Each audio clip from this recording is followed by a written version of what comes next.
Hello, everybody. Welcome to the Inner Astrophysicist. Everything is perhaps one shared wave function. What does this mean? It's a very interesting concept, and to me, actually, a very fruitful way of looking at the interconnectedness of all things.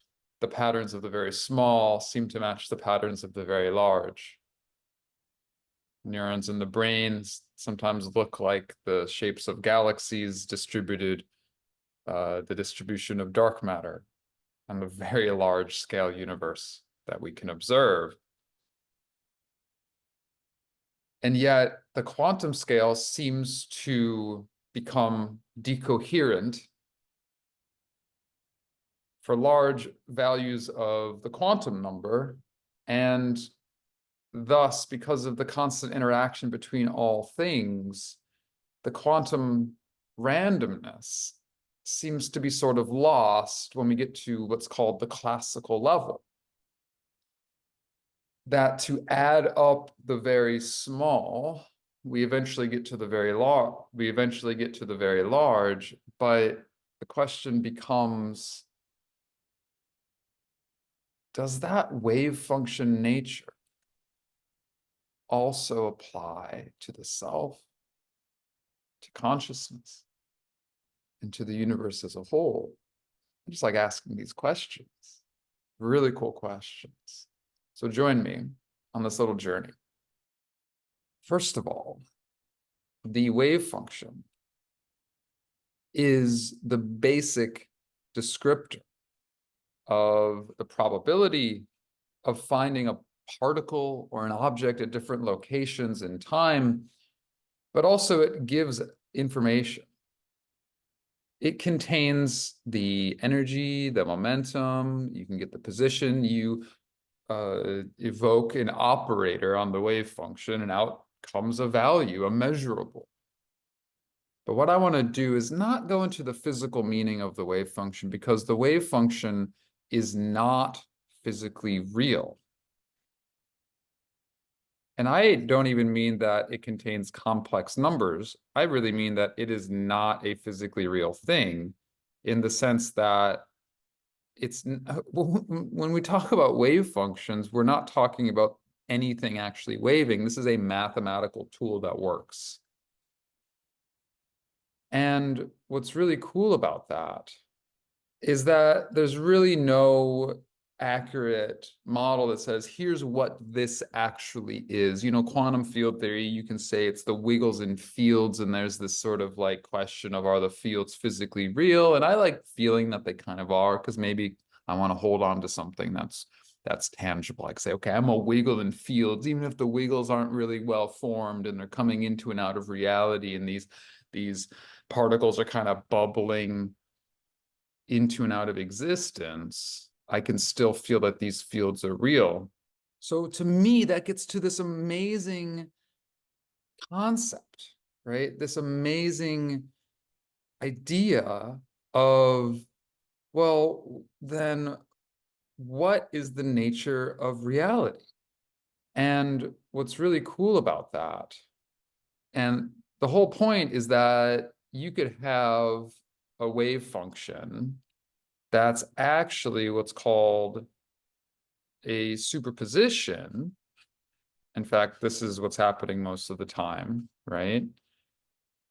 Of certain wave functions and certain states, so to speak, right? So say I have a wave function of a certain energy and another wave function of another energy, or a certain wave function of one momentum and another wave function of a different momentum.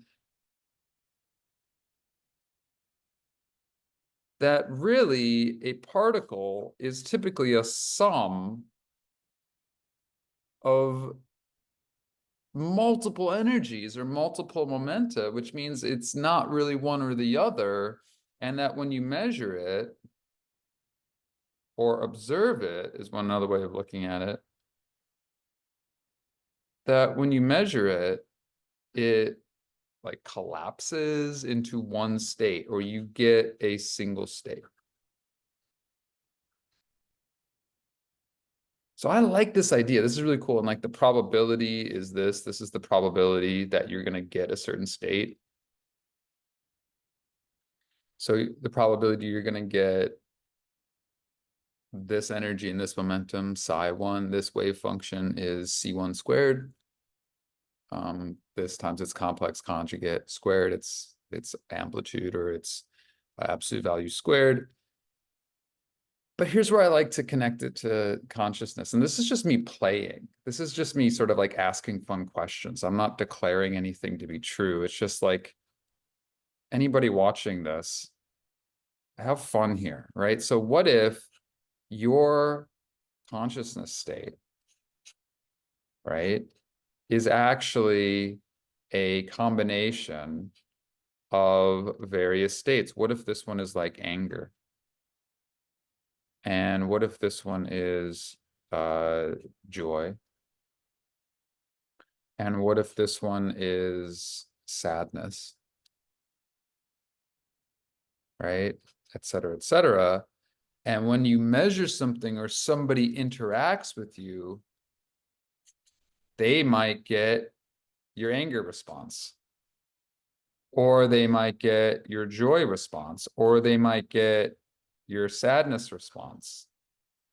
Do you guys observe this too? Isn't this amazing? Like, so like you're there. You have all of these things. Like maybe this one's yellow. You have the yellow vibration within you. And that yellow vibration is our thoughts in your mind. You're angry about something. Your anger is a manifestation. In fact, it probably has a frequency that we can probably measure in the brain, right? And you also at the same time have let's see, I like the light blue for joy, right? You got some joy floating around, and the joy is maybe light, and you have this lightness, maybe the joy is in your hands, right? You have this joy, which has this other frequency to it. And then you have this sadness, right? Maybe this sadness is kind of just like murky everywhere, right? And they're all there. And probably like hundreds, thousands, others. And we sort of, these are probably superpositions of other states. And the question is, do these all have a single origin? What is the origin of these states? But I observe I am a superposition of all of these at all times. I am all things at all times. And then when somebody or something interacts with me, even if it's like a reflection of myself, if somebody interacts with me and observes me, even if it's me observing myself, I'll notice I'll look at myself in the mirror and then the anger will come out, or the happiness will come out, or the joy will come out, or this sadness will come out. And the interaction kind of chooses one of these, doesn't it? That we are a superposition of various consciousness states, and these probability coefficients are a product of our internal environment, the thoughts we hold, the trauma we've experienced, our memories, but also what we entertain. The Native American story of the wolves that we feed. If you've heard that story of the two wolves, one is anger, resentment, jealousy. The other is forgiveness, joy, peace. That these coefficients, we create them. And there's an interesting observation saying our interactions with others, meaning trauma, like I said, trauma or the opposite, the joyful interactions also create them. But there is a truth of consciousness that our reaction internally actually writes that story, is actually what creates the trauma. And sometimes that feels automatic, but a true master of their own consciousness can take control over that and actually obtain higher values of these probability constants. This has to do everything with our reaction to existence. That's my theory. And I know sometimes that's easier said than done, and I've definitely not taken control over my consciousness in times that was so overwhelming, the trauma experience. But I've had teachers that showed me that it really always boils down to our reaction. So maybe that's another discussion.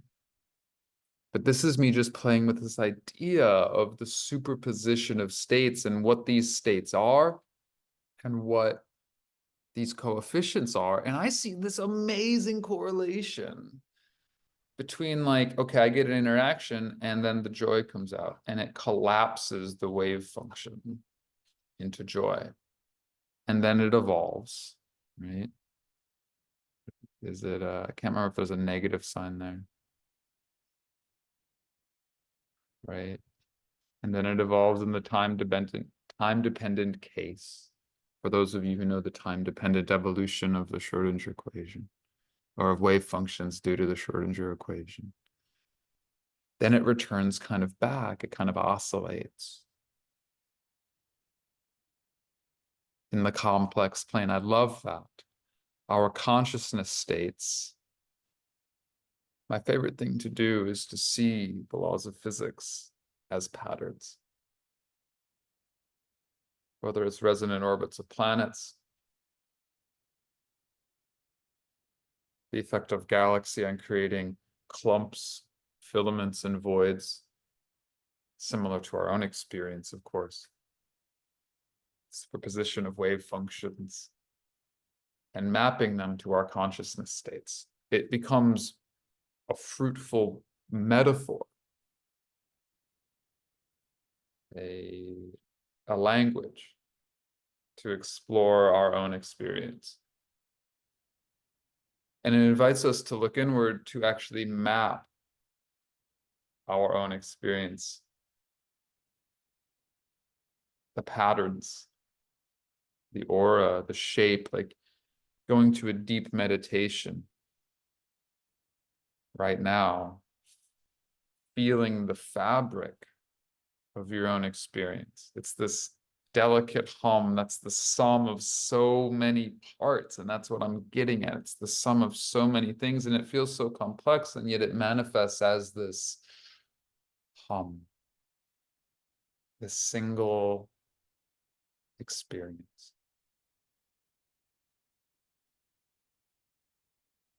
And so the patterns of the outer universe, the physical, to me, not so subtly directly map to the patterns of the inner. And that should not be surprising. That's not like a coincidence to me. We are the outer universe. When I'm talking about the physical, I'm talking about myself. And so, of course, my patterns are going to map. And we don't want to think about that too much. I want to stay in the pure observer. The pure observer, the pure scientist, just I am observing this pattern. I'm not trying to explain it, just looking for a language to understand it and to just describe it. And right now we can meditate on whatever room you're in. Feel yourself dissolve. You can go inward and feel yourself as this ocean of particles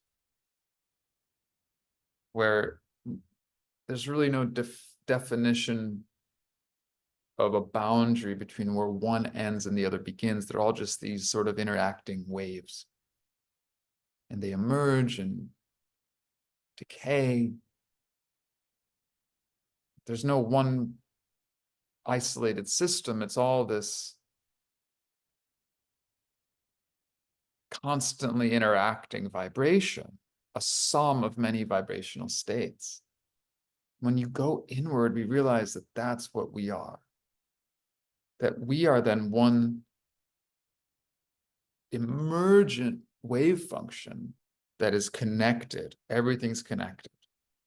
And now connect yourself to the room as one vibration. Connect yourself to the table, to the chair, to the earth, to all the heartbeats surrounding you. And let them meld like this ocean of consciousness. And just feel the peace that might come with them. And that's your calm inner core. Connect your hands together slowly, slower than you normally would, and feel the point where they just come together. Feel that moment. And feel the plethora of experience, sensation. It's almost like how they meld into one entity. Interaction builds the universe and brings one thing together with another to make something grander than the sum of its parts. So we are not isolated. We are together. Feel that precipice.